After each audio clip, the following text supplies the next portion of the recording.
Assalamualaikum warahmatullahi wabarakatuh. Saya Erpina Pratiwi, NPM 18310204 dari kelas Manajemen Pemasaran Reguler Pagi Banjarbaru. Video ini saya buat untuk memenuhi tugas seminar manajemen pemasaran. Di sini saya akan menjelaskan kembali mengenai definisi pasar bisnis. Secara umum, pasar bisnis merupakan semua organisasi yang membeli barang dan jasa untuk kemudian digunakan dalam proses produksi suatu produk atau memiliki tujuan untuk disewakan dan dijual lagi kepada pihak lain dengan mengambil untung. Kemudian perbedaan pasar bisnis dan pasar konsumen.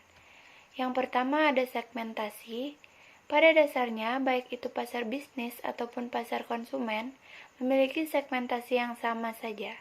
Akan tetapi, pasar bisnis memiliki tahapan yang lebih sistematis.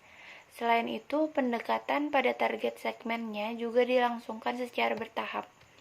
Yang kedua ada struktur. Mungkin jumlah pembeli dari pasar bisnis lebih sedikit bila dibandingkan dengan pasar konsumen. Akan tetapi, kapasitas pembeliannya yang dimiliki jauh lebih besar.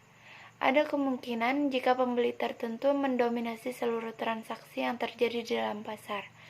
Sedangkan di pasar konsumen, pembeli mana saja dapat melakukan transaksi pembelian, hanya saja skalanya lebih kecil. Lalu yang ketiga, hubungan dengan pelanggan. Dikarenakan jumlah pembelinya yang lebih sedikit, hubungan di antar penjual dan pembeli di pasar bisnis umumnya menjadi lebih dekat. Belum lagi bila si pembeli mendominasi seluruh transaksi yang ada, pasti hubungan menjadi sangat dekat. Sedangkan di pasar konsumen, interaksi yang terjadi antara pelanggan dan pembeli hanya berlangsung sekedarnya. Selama ada timbal balik, itu dianggap cukup. Pembeli hanya perlu membayar barang atau jasa sesuai dengan harga yang ditawarkan penjual.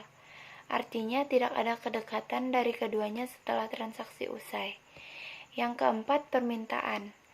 Permintaan pada produk di pasar konsumen bisa naik dan turun, bergantung pada permintaan dari pembeli. Yang mana artinya tingkat stabilitas permintaannya cukup rendah. Di dalam pasar bisnis, supplier sangat bergantung pada keberadaan pembeli. Adanya skala pembelian yang besar tentu akan sangat menguntungkan. Jika ditilik dari segi harga, pasar bisnis cenderung cukup stabil dan tidak bergantung pada kondisi pasar. Setelah itu, langkah-langkah dalam proses keputusan pembelian bisnis. Proses keputusan pembelian bisnis melibatkan 8 tahap dasar.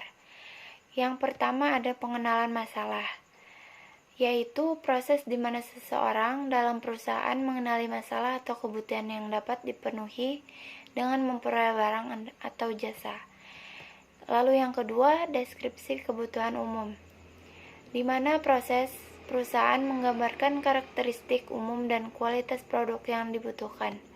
Kemudian ada spesifikasi produk, proses di mana organisasi pembelian memutuskan dan menetapkan spesifikasi karakteristik teknik produk terbaik untuk produk yang diperlukan. Yang keempat, pencarian pemasok, yaitu proses di mana pembeli berusaha menemukan vendor terbaik. Yang kelima, pengumpulan proposal, yaitu proses di mana pembeli mengundang pemasok bermutu untuk mengumpulkan proposal.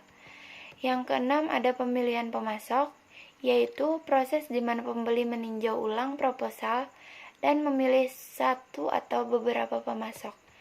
Yang ketujuh, ada spesifikasi pesanan rutin, yaitu proses di mana pembeli menulis pesanan akhir dengan pemasok terpilih dan menyebutkan spesifikasi teknik dan kuantitas yang diperlukan dan waktu pengiriman. Yang terakhir ada tinjauan ulang kinerja, yaitu proses tahap di mana pembelian menilai kinerja pemasok dan memutuskan untuk melanjutkan dan memodifikasi atau meninggalkan suatu kesepakatan. Yang terakhir, saya akan membahas mengenai cara pembeli lembaga dan pembeli pemerintah membuat keputusan pembeliannya. Pasar lembaga terdiri dari sekolah, rumah sakit, penjara, dan lembaga lain yang menyediakan barang dan jasa kepada orang-orang yang menjadi perhatian mereka. Pasar ini mempunyai karakter yang ditentukan oleh anggaran rendah. Kemudian, pada pasar pemerintah, terdiri dari unit-unit pemerintah federal, negara bagian, dan lokal yang membeli atau menyewa barang dan jasa untuk melaksanakan fungsi utama pemerintahan. Pembeli pemerintah membeli produk dan jasa untuk pertahanan, pendidikan, kesejahteraan umum, dan kebutuhan lainnya. Praktek pembelian pemerintah sangat khusus dan spesifik dengan tender terbuka atau negosiasi kontrak yang menjadi karakter sebagian besar pembelian. Pembeli pemerintah beroperasi di bawah pengawasan Kongres dan banyak lembaga pemerhati swasta. Oleh karena itu, pembeli pemerintah cenderung mensyaratkan lebih banyak administrasi dan tanda tangan serta merespon lebih lambat dan tidak bebas ketika menempatkan pesanan. Sekian penjelasan dari saya. Terima kasih. Wassalamualaikum warahmatullahi wabarakatuh.